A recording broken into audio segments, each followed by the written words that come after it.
Pourquoi Dieu permet-il que des innocents souffrent? Il y a beaucoup de souffrances dans le monde, et chacun peut en ressentir, à des degrés différents.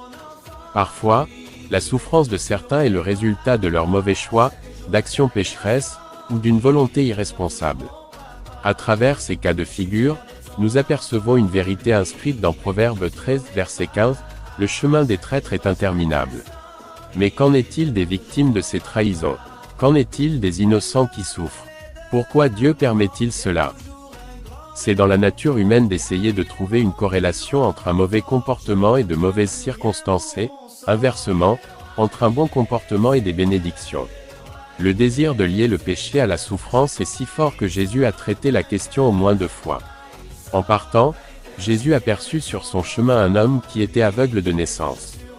Ses disciples lui posèrent alors cette question: « Dis-nous, Maître, pourquoi cet homme est-il né aveugle? Est-ce à cause de son propre péché ou de celui de ses parents ?» Jésus répondit: « Cela n'a pas de rapport avec son péché, ni avec celui de ses parents. » Jean 9 versets 1 à 3. Les disciples ont fait l'erreur de supposer que l'innocent ne souffrirait jamais et ont attribué la culpabilité personnelle à l'aveugle, ou à ses parents. Jésus a corrigé leurs pensées, en disant: « C'est pour qu'en lui tous puissent voir ce que Dieu est capable de faire. » Verset 3. La cécité de l'homme n'était pas le résultat d'un péché personnel, Dieu voyait en cette souffrance le moyen d'atteindre un objectif plus important. À une autre occasion, Jésus a commenté la mort de certaines personnes lors d'un accident. Rappelez-vous ces 18 personnes qui ont été tuées quand la tour de Siloé s'est effondrée sur elles. Croyez-vous qu'elles aient été plus coupables que tous les autres habitants de Jérusalem? Non, je vous le dis, mais vous aussi, si vous ne changez pas, vous périrez tous. Luc 13 versets 4 à 5. Ici, Jésus a de nouveau écarté l'idée que la tragédie et la souffrance sont le résultat d'un péché personnel. En même temps, Jésus a souligné le fait que nous vivons dans un monde rempli du péché et de ses effets, par conséquent, tout le monde doit se repentir.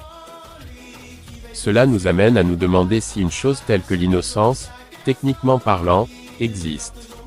Selon la Bible, tous sont péchés, en effet, et sont privés de la gloire de Dieu. Romains 3 verset 23. Par conséquent, personne n'est innocent, dans le sens d'être sans péché. Nous sommes tous nés avec une nature pécheresse, héritée d'Adam.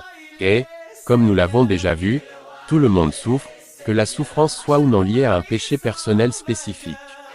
Les effets du péché imprègnent tout. Le monde est déchu et toute la création en souffre. Romains 8 verset 22.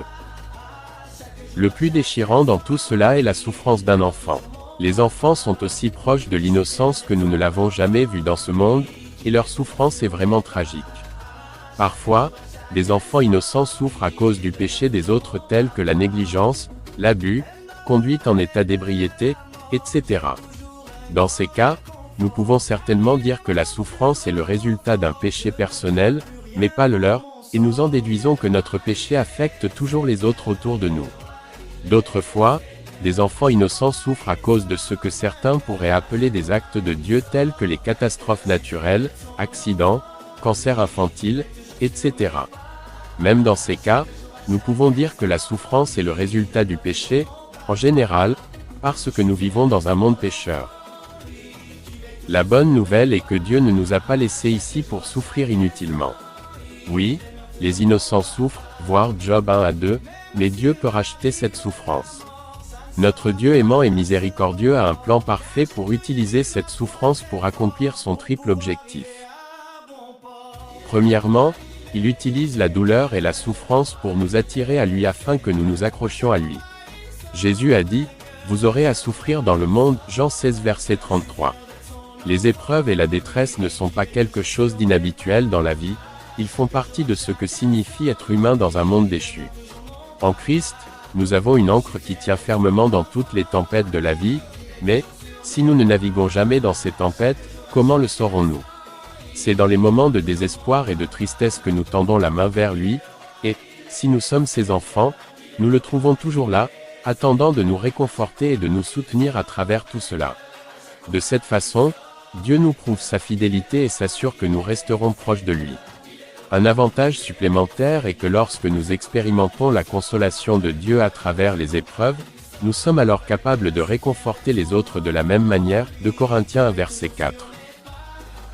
Deuxièmement, il nous prouve que notre foi est réelle à travers la souffrance et la douleur qui sont inévitables dans cette vie.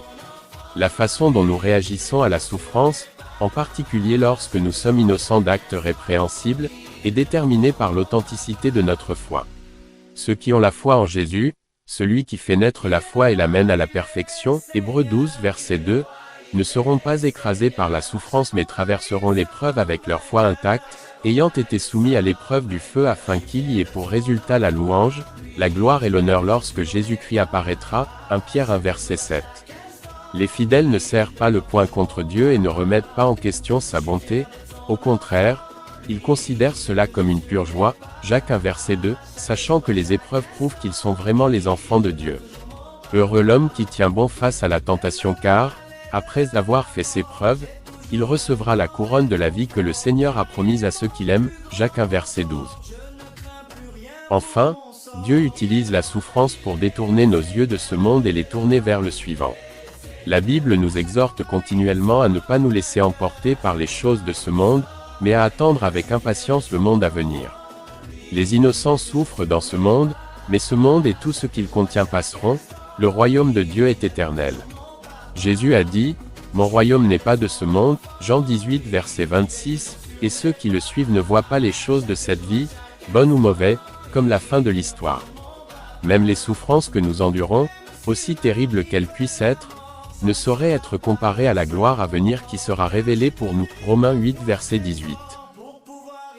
Dieu pourrait-il empêcher toute souffrance? Bien sûr qu'il le pourrait, mais il nous assure que toute chose concourt au bien de ceux qui aiment Dieu, de ceux qui sont appelés selon son dessein. Romains 8 verset 28. En fin de compte, la souffrance, même celle des innocents, fait partie de toute chose que Dieu utilise pour accomplir ses projets. Son plan est parfait, son caractère est sans défaut et ceux qui lui font confiance ne seront pas déçus. Abonnez-vous à Dr Jérémie et rejoignez le projet Ange de l'Espoir pour faire des nations les disciples de notre Seigneur Jésus-Christ. Amen. Je suis fier d'être ton enfant.